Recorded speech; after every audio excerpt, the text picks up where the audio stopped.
भारत माता की जय। भारत माता की जय। किसान एकता जिंदाबाद, किसान एकता जिंदाबाद, किसान संघर्ष समिति जिंदाबाद। भाइयों, हम लोग 3 साल से, पिछले 3 साल से लगातार आंदोलनरत हैं। आंदोलन हमारी जो है आगे बढ़ते बढ़ते यहाँ तक पहुँच चुकी है कि हम लोग 12 तारीख से, पिछले 12 तारीख से धरना पे आ गए हैं।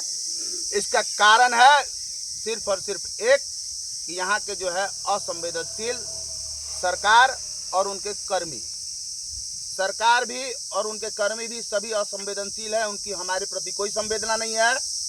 अगर वो संवेदना थोड़ी रखती तो हम लोगों को ये आज इस गति तक नहीं पहुंचना पड़ता। हम लोग वार्ता के दौर पे ही रहते हैं और वार्ता करके शायद कोई निष्कर्ष निकाल लेते हैं। सरकार इतनी असंवेदनशील है कि हमारे रबी फसल को लगभग 40 से 50 एकड़ फसल जो है वो रबी फसल, लगे हुए फसल को बर्बाद कर दी और काम भी नहीं लगाई। वहाँ वो रबी फसल को बर्बाद करना ही उसका उद्देश्य था, किसानों को नुकसान करना और अपनी ताकत दिखाना।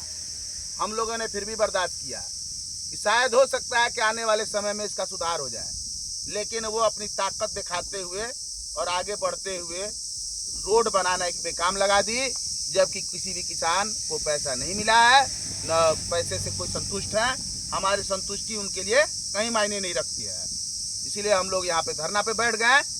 अब धरना पे बैठे रहने से भी मुझे पता है कि ये सरकार असंवेदनशील है, ये कुछ नहीं करने जा रही है। इनके जो सारे पदाधिकारी हैं ये भ्रष्ट हैं, तो ये लोग कुछ नहीं करने वाले हैं। इनको सिर्फ पैसा और घूस से मतलब है।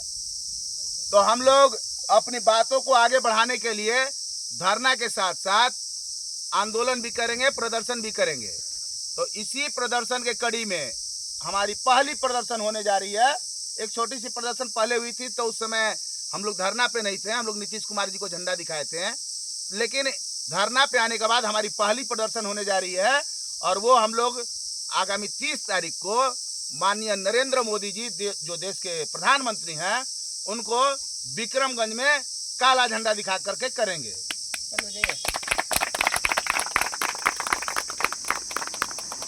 इन बहरे गूंगों को सुनाने के लिए हंगामा करना ही होगा।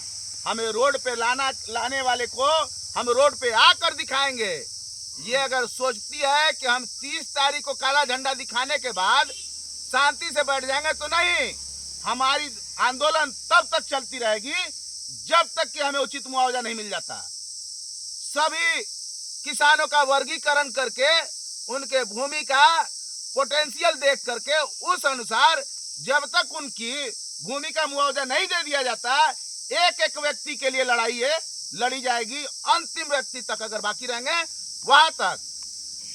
तो इसीलिए मैं सबसे आग्रह करता हूं, निकलो खेत खलिहानों से, लड़ना है बेईमानों से।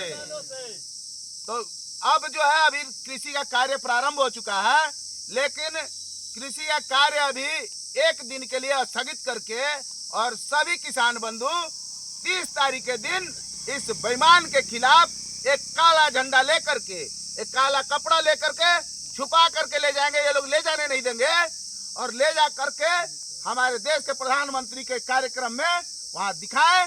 हमें ये पता है, हमें ये अंदाजा है कि अब तक हमारी समस्याएं जो है वो प्रधानमंत्री तक नहीं पहुंची है।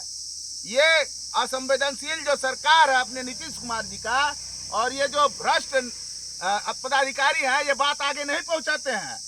तो इसीलिए हमें अपने बात आगे पहुंचाने के लिए काला झंडा दिखाना ही होगा, ताकि प्रधानमंत्री जी काला झंडा देखने के बाद पदाधिकारियों से, अपने नेताओं से अपने पूछे, सवाल करे कि इन्हें क्या तकलीफ है और उनको ये पता चले कि हम लोग क्यों परेशान हैं।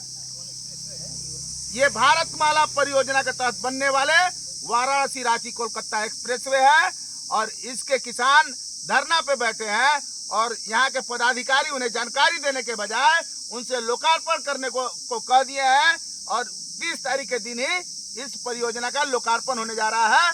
इसीलिए मैं तीनों जिला के किसानों से आग्रह करता हूं, औरंगाबाद से भी, रोहतास से भी और कैमूर से भी, कि सभी लोग चले। भारत माता की जय।